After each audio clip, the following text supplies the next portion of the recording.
आज हम आए हैं गांव दोंगड़ा हीर में बाबा रूपादास फार्मर्स प्रोड्यूसर कंपनी लिमिटेड की तरफ से आयोजित किसान गोष्ठी सम्मेलन में। इसमें किसानों को एफपीओ से रिलेटेड संबंधित जानकारी दी जाएगी कि एफपीओ जो हैं उनसे जुड़ने के क्या फ़ायदे हैं और हम उनसे जुड़कर क्या क्या बेनिफिट उठा सकते हैं। इसमें हमारे पास बहुत से दूर दूर के डॉक्टर्स और किसान आए हैं जो आपको भिन्न भिन्न प्रकार से जानकारी देंगे। सबसे पहले हम सुनेंगे डॉक्टर रमेश कुमार जी, कृषि विज्ञान केंद्र महेंद्रगढ़ से। कृषि विश्वविद्यालय के पूर्व विस्तार शिक्षा निदेशक माननीय doctor HD. Yadav ji, doctor Ashok Dhillon, doctor Narendra Yadav, Veer Singh ji और उनके साथ जो साथी हैं इस एफपीओ से जुड़े हुए हैं। और जो एफपीओ के जो अपना ये दोंगड़ा में या और कहीं भी हैं उसके सदस्य ही हैं आप सभी मेरे ख्याल से। तो आप सभी का जो ये दोंगड़ा में एफपीओ है इसकी तरफ से हम हार्दिक अभिनंदन भी करते हैं। और साथ में जो एफपीओ की क्या उद्देश्य हैं बनाने के और कहाँ मतलब किस तरह से हम एफपीओ बनाकर कैसे ज़्यादा फ़ायदा ले सकते हैं इसके बारे में हम आज बातचीत करेंगे। जो एफपीओ का आप सभी मेंबर ही हैं ना या अलग से किसान भी हैं? किसान भी हैं, मेंबर के अलावा किसान भी हैं।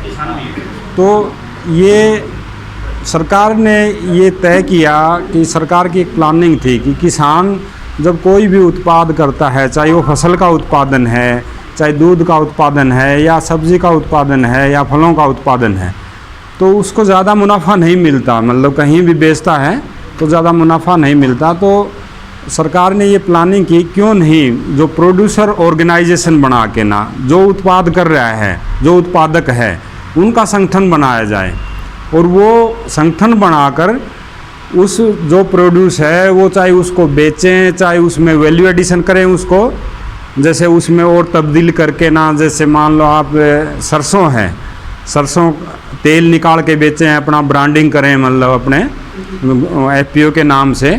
तो इस तरह के काम करके ज़्यादा और सीधा जब किसान बेचेगा, जो वो ग्रुप बेचेगा, ऑर्गेनाइजेशन है एफपीओ, वो काम करेगा तो उसको बिचौलिए ख़त्म हो जाएंगे।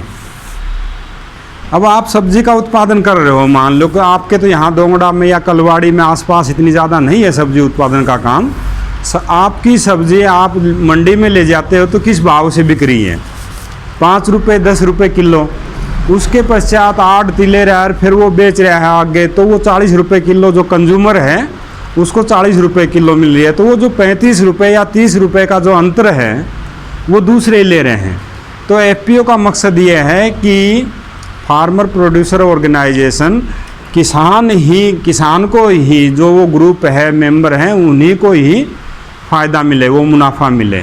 तो इस उद्देश्य के तौर पर सरकार ने ये एफपीओ बनाने की योजना बनाई थी और 2017 तक लगभग 5000 एफपीओ थे। अब तो बहुत ज़्यादा है। सरकार का ये कोशिश है कि हर ब्लॉक लेवल पर कम से कम एक ब्लॉक में 2 एफपीओ हों और 10,000 का टारगेट है इस साल का, 10,000 एफपीओ बनाने का।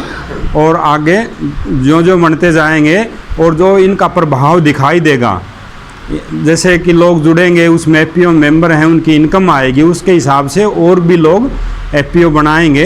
तो एफपीओ आप इसमें मेंबर की भी वीर सिंह जी बताएंगे कितनी वो है। इसमें 300 मेंबर होने चाहिए कम से कम।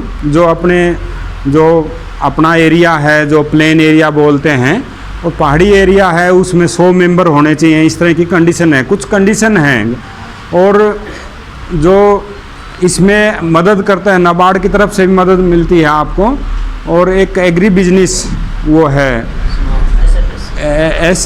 SFAC है, वो आपके एफपीओ बनवाती है। नाबार्ड है या गवर्नमेंट है, वो आपकी फिर फाइनेंशियल सपोर्ट करते हैं, चाहे वो आपकी इंफ्रास्ट्रक्चर बनाने के लिए, चाहे इनपुट खरीदने के लिए। तो एफपीओ मतलब एक बहुत ही अच्छी ऑर्गेनाइजेशन है। अगर आप फिर, लेकिन वो मेंबर जो आपने या जो डायरेक्टर्स बनने हैं या बोर्ड ऑफ डायरेक्टर्स जो रहेगा, वो तो सब लोग मेंबर तय करते हैं उसमें। लेकिन वो जो मेंबर सेलेक्ट करने हैं उसमें वो एक्टिव मेंबर हों। ये नहीं है कि किसी को भी बना लिया और उसका इंटरेस्ट ही नहीं है उस काम में। टोटल पूरा करने के लिए हमने, मान लो एफपीओ आपने एक कोई भी आपने मान लो वैल्यू एडिशन का बना लिया या ऑर्गेनिक फार्मिंग का बना लिया, मेरे ख्याल से डॉक्टर साहब कर रहे हैं एफपीओ ऑर्गेनिक फार्मिंग का, तो उसमें जिनका इंटरेस्ट है उन्हीं को शामिल करें। अगर उसका मतलब कंट्रीब्यूशन नहीं होगा उस मेंबर का तो कोई फ़ायदा नहीं है, ठीक है ना। वो फिर रिलेक्टेंट हो जाएगा आदमी, मतलब ठीक है भाई मैं तो मेंबर तो बनूंगा इसमें और कभी मीटिंग होगी तो आ जाऊंगा, नहीं ऐसा नहीं है, फिर वो एफपीओ फेल हो जाएगा। तो गवर्नमेंट की ये बहुत अच्छी कोशिश है और अपने यहाँ महेंद्रगढ़ डिस्ट्रिक्ट में भी काफ़ी एफपीओ बने हैं नाबार्ड की मदद से, 8 एफपीओ हैं।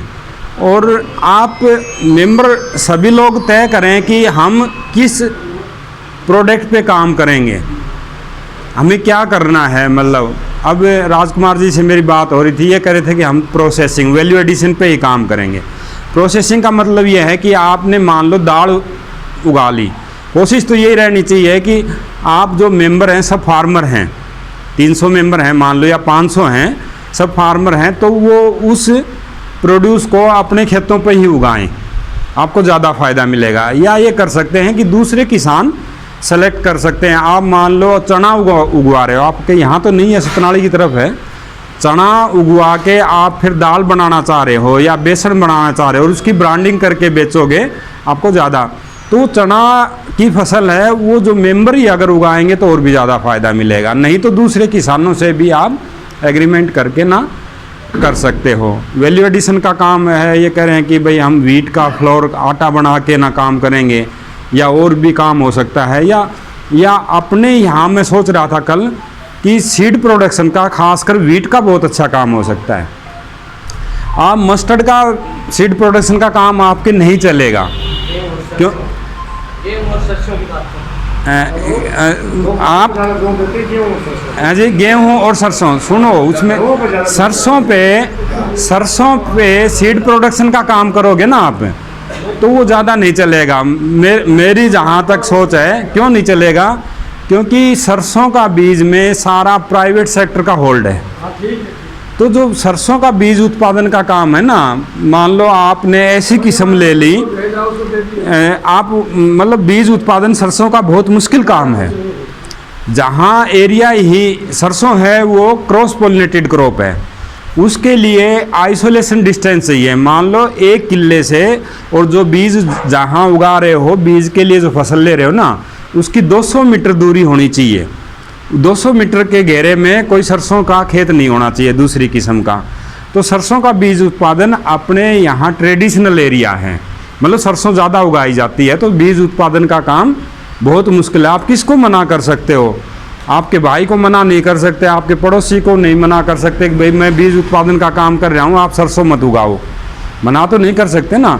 और दूसरा, प्राइवेट सेक्टर से आप इतना उनका होल्ड है, बाजरा में भी सरसों में भी, और उनको compete करना, उनके साथ मतलब compete करना, वो इतने लेवल पे हैं कि उनके पास इतना मतलब पैसा है कि एक एफपीओ को उनको compete करना बहुत मुश्किल काम है। तो आप इस तरह की प्रोडक्ट मतलब ले सकते हो जो आसानी से, जैसे व्हीट का है, व्हीट का सीड प्रोडक्शन का काम आपका बहुत अच्छा चलेगा। और फिर उसकी बिक्री, जैसे मान लो आपके 25 रुपये किलो, अब 20 रुपये किलो कॉमर्शियल क्रॉप बिक रही है, दड़े का गेहूँ, तो आपका अगर 35 रुपये या 30 रुपये किलो बीज बिक जाता है, वो सब गाइडलाइंस हैं, जैसे तरीके हैं कि आपने फिर सर्टिफिकेशन का परमिशन लेनी पड़ेगी, वो सब कुछ है एफपीओ को मिल जाती हैं, ठीक है ना, रजिस्ट्रेशन है, परमिशन लेनी है। लेकिन व्हीट का सीड प्रोडक्शन में और व्हीट में आप प्रोसेसिंग का भी काम कर सकते हो। जैसे आटा का, अब आटा आप कोई भी महेंद्रगढ़ में भी छोटी सी मिल भी जिसने लगा रखी है, उसका भी खूब बिक रहा है आटा, बहुत डिमांड है। और आप देखो आज आशीर्वाद का जिक्र हो रहा था, कई जगह तो अपने यहाँ तो 34-35 रुपये किलो मिल रहा है जो सरबती गेहूँ है उनका, मध्य प्रदेश का, और इतनी अच्छी क्वालिटी नहीं है उसकी। अगर कोई सही से जज करे ना तो आशीर्वाद की अब 35 रुपये किलो मिल रहा है वो आटा, ठीक है ना। तो आप वो जो कोई भी अच्छी किस्म लेके, 306 का कोई मुकाबला नहीं है आज के दिन भी, इतने साल बीत गए, डा साहब और इन्होंने काम किया यूनिवर्सिटी में, और उससे पहले की 306 किस्म है, और आज भी कोई देसी में 306 के मुकाबले कोई किस्म नहीं है। और जो हैफेड का जो गेहूँ है ना, जो आटा है 306 का, वो 256 रुपये का 5 किलो है। अब आप लगा लो 51 रुपये 20 पैसे होगा किलो हैफेड का। और उसकी तुलना आप आशीर्वाद से और 306 से करके देखो। जिसने 306 वाला खा लिया ना, आटा प्रयोग कर लिया, वो आशीर्वाद वाला खाएगा ही नहीं। तो आप इस तरह के मतलब आपने फाइंड आउट करना है कि अपने इलाके में हमारे एफपीओ का क्या काम चलेगा। सब्जियों का है, ऑर्गेनिक फार्मिंग का काम है, सब्जियों में बहुत अच्छा चलेगा। लेकिन डॉक्टर साहब शायद मेरे ख्याल से मेरी बात से सहमत नहीं हो, क्योंकि जो अगर हम वीट का, हमारा इलाका ऐसा है गरीब इलाका है, अगर हम वीट का या किसी फसल का हम ये कहें कि भाई ऑर्गेनिक प्रोड्यूस कर रहे हैं, जैविक खेती का, तो गुंजाइश नहीं है लोगों की खरीदने की। ये काम चल जाएगा, फिर आपने मार्केट ढूंढनी पड़ेगी। गुड़गांव में चल जाएगा, उनकी जेब में पैसा है। आज आप मान लो वीट का ऑर्गेनिक फार्मिंग में करके ना आप कहोगे कि भाई मैं तो 35 रुपये 40 रुपये किलो बेचूंगा, तो आपको बेचने में बहुत दिक्कत आएगी। और गुड़गांव में उसी चीज़ को आप बेच सकते हो, या दिल्ली में बेच सकते हो, या रेवाड़ी में बिक जाएगा बड़े शहर में मान लो, लेकिन अपने यहाँ नहीं बिकेगा। तो वीट का मैं तो ये कहता हूँ कि आपके चना का, मूंग का एरिया तो है नहीं, वैल्यू एडिशन का अगर प्रोसेसिंग का काम करें, वीट का सीड प्रोडक्शन का काम बहुत अच्छा चले। क्योंकि वीट की प्राइवेट की इतनी ज़्यादा किस्में नहीं है, श्री राम की हैं और कोई है, वो बहुत कम लोग लगा रहे हैं। और जो हमारी DWR की, करनाल की जो एक दो किस्में बहुत अच्छी आई हैं, पूसा की आई हैं, उनका बीज आपको पिछली बार 10-10 किलो बीज भी किसानों को नहीं मिल रहा था। DBW 187 है, HD 3226 है, पूसा की किस्म है। तो ये किस्में आप वो किस्म मत लगाओ कि जिनकी डिमांड नहीं है। बीज उत्पादन का काम है, प्रोसेसिंग का काम है, या आप मतलब प्रोसेसिंग में भी और भी बहुत काम है। ये तो मोटी मोटी बात है कि भाई चने की दाल या मूंग की दाल बना के बेचें, या बेसन बना के, या और भी वैल्यू एडिशन में बहुत ऐसी चीज़ें हैं कि एक हमने आर्या प्रोजेक्ट में करीरा में एक लड़का काम कर रहा है, ललित, ठीक है ना, वो केक भी बना रहा है, बिस्कुट भी बना रहा है, ये पिज़्ज़ा बर्गर भी बना रहा है। इतनी डिमांड है उसकी, मतलब बहुत अच्छा पैसा कमा रहे हैं। तो आपकी जो एफपीओ में सभी मेंबर ये तय करें कि हम क्या काम कर सकते हैं, ठीक है ना। आपकी रजिस्ट्रेशन सब काम हो चुका है, ये तो सब कुछ जो भी परमिशन, लेकिन जो प्रोड्यूस आपने करनी है और काम कर सकते हो। यहाँ कस्टम हायरिंग का इतना ज़्यादा काम नहीं है, मशीनरी का, कि आपका एफपीओ मशीनरी खरीद ले और फिर लोगों को मतलब किराए पे दें। धान गेहूँ का इलाका है ना, वहाँ तो कस्टम, क्योंकि वहाँ बड़ी बड़ी मशीनें प्रयोग होती हैं खेती में, बिजाई में भी, कटाई में भी। अपने यहाँ तो ज़्यादा कस्टम हायरिंग का काम ज़्यादा नहीं चलेगा। दूसरा, जो अच्छी क्वालिटी के इनपुट आप मतलब जो किसान हैं इलाके के, उनको आप प्रोवाइड कर सकते हो। अच्छी किस्म है कोई भी, आप मान लो ला के कहीं से भी खरीद के ना, उसमें आपका प्रॉफिट रह जाएगा, लेकिन अच्छी क्वालिटी हो, वो किसानों के फ़ायदे के लिए। आपका एफपीओ कोई भी दवाई खरीद सकता है, दवाई खरीद के आप आगे बेचें तो एफपीओ को भी मुनाफा मिलेगा, किसान का फ़ायदा रहेगा, ठीक है ना। चाहे आप कोई खाद खरीद के रख सकते हो, कोई बीज खरीद के, ये भी एक एफपीओ काम कर सकते हैं। या डेयरी का काम कर सकते हो आप, दूध वाला, जो आजकल तो दूध के पार्लर भी मतलब बन गए हैं, तो ऐसी उसमें कोई दिक्कत नहीं आएगी। तो दूध का काम कर सकते हो आप। दूध का काम आप, जैसे गुढ़ा में डेयरी है, आप देखो एक बहुत अच्छा उदाहरण है, और भी कई हैं। तो आप ये इस तरह का आपके एफपीओ में काम कर सकते हो। लेकिन आपको आइडेंटिफाई करना है कि कौन सा काम सबसे ज़्यादा, और एक्टिव रहना पड़ेगा। यूँ नहीं है कि भाई नाबार्ड मदद कर रहा है, सरकार मदद कर रही है और ये काम मतलब बंद हो जाए, ऐसा काम नहीं करना आपने, ठीक है ना। और अच्छी ये जो है ना, ये कंसेप्ट है, ये प्लान है गवर्नमेंट की, वो क्यों गवर्नमेंट कर रही है कि गवर्नमेंट इसीलिए कर रही है बिचौलिए ख़त्म हो जाएं, ठीक है ना। आप जो भी अपनी प्रोडक्ट है उसको बेचोगे प्रोड्यूस को, तो आपको ही पैसा मिलेगा सीधा। 10-20 रुपए का जो अंतर रहता है हर जगह, वो आपको मिलेगा वो पैसा। मेंबर्स में जितने मेंबर हैं उनमें बट जाएगा वो। और जब पैसा आएगा ना, तो आपकी इच्छा भी बढ़ेगी और काम करने की, और काम बढ़ाने की। तो अपने इलाके में बहुत लोग हैं काम करने वाले ऐसे, क्योंकि सीधा प्रोड्यूस कर लिया, बेच दिया, इससे काम चलने वाला नहीं है, कि उसमें आपको मुनाफा नहीं मिलता है।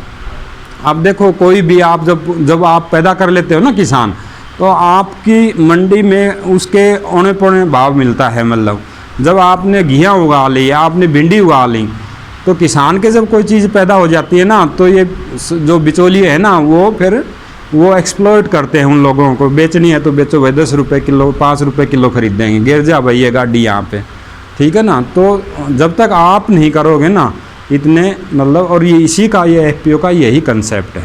सारे रूल्स तो पता है वीर सिंह जी को भी, और यहाँ के लिए हम ये है कि आपके साथ बैठ के प्लान कर सकते हैं कि अपने एरिया में कौन सी, मतलब, आपके लिए काम सही रहेगा, ठीक है ना। जैसे राजकुमार जी ऑर्गेनिक फार्मिंग का काम कर रहे हैं काफ़ी दिन से, कल भी कर रहे थे, हमारे मेंबर हैं उसमें मीटिंग के। तो मतलब ऑर्गेनिक फार्मिंग सब्जियों में बहुत अच्छी चलेगी, सब्जियों में बहुत अच्छा असर आता है। जो मतलब कार्बनिक खादों का जब हम प्रयोग करते हैं तो स्वाद में बिल्कुल फ़र्क पड़ जाएगा।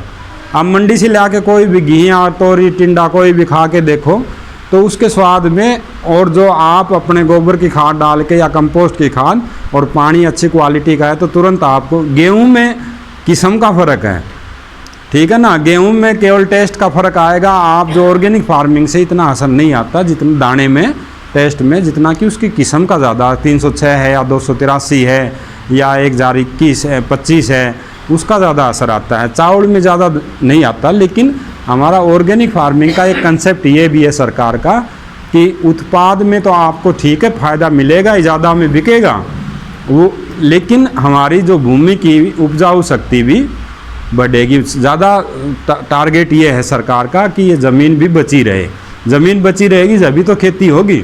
ऑर्गेनिक फार्मिंग के दोनों कंसेप्ट हैं, ज़मीन को भी बचाना है, और जो ऑर्गेनिक प्रोड्यूस होंगे वो कुछ एक ऐसे हैं। अब भी मान लो रसायनों का जब हम प्रयोग कर रहे हैं, कुछ रसायन जैसे दवाइयाँ ऐसी हैं किसान अंधाधुंध प्रयोग कर रहे हैं, उनका असर सेहत पर भी आ रहा है। क्योंकि किसान, हम ये कहते हैं कि भाई आपने एक दवाई छिड़क ली कीटनाशी, आपने 8-10 दिन बाद कोई तोड़ के मंडी में नहीं बेचनी, भिंडी है या कोई भी घिया है, तोरी है, कोई भी। लेकिन किसान तो नहीं रुकता ना, किसान तो भिंडी तैयार होगी तो उसी दिन तोड़ के मार्केट में, वो तो अपना नुकसान सहन नहीं कर सकता ना, उससे दूसरे की सेहत से मतलब नहीं है। तो ऑर्गेनिक फार्मिंग में ये भी फ़ायदा है कि कीटनाशियों का जो हम प्रयोग कर रहे हैं, दवाइयों का, उसका प्रयोग नहीं होगा तो उत्पाद अच्छी होगी। और यहाँ तक कि भी हमने महेंद्रगढ़ की मंडी में भी देखे हैं कि गोभी को रसायन में डबो के उस पर चमक रहे, रख दो भाई अपना, और उस पर 1-2 दिन ख़राब भी नहीं होगी, चमक भी रहेगी, लोग खरीदेंगे। तो मतलब दूसरों की सेहत से कोई मतलब नहीं है, दुकानदार को भाई बेचने से मतलब है। तो ऑर्गेनिक फार्मिंग के बहुत ज़्यादा फ़ायदे हैं। लेकिन अपने एरिया में थोड़ी सी दिक्कत ये है कि लोगों की, मतलब जो खरीदने की जो ताकत, क्षमता है ना, कि पैसा खर्च सेहत के लिए नहीं करना चाहते, ठीक है ना। ये सबसे बड़ी समस्या है जो भी ऑर्गेनिक खेती कर रहे हैं। चाहे राजकुमार बैठे हैं, बताओ आपने कोई मतलब कर रहे हो तो दिक्कत तो आई होंगी ना बेचने में। कोई नहीं खरीदता, मतलब 20 रुपये किलो वाला ही गेहूँ खरीदना पसंद करेगा, 35 रुपये ऑर्गेनिक फार्मिंग का नहीं पसंद करेगा, ठीक है ना। दिक्कत सबसे बड़ी ये है। हाँ जी, खरीदे भी कौन है? हाँ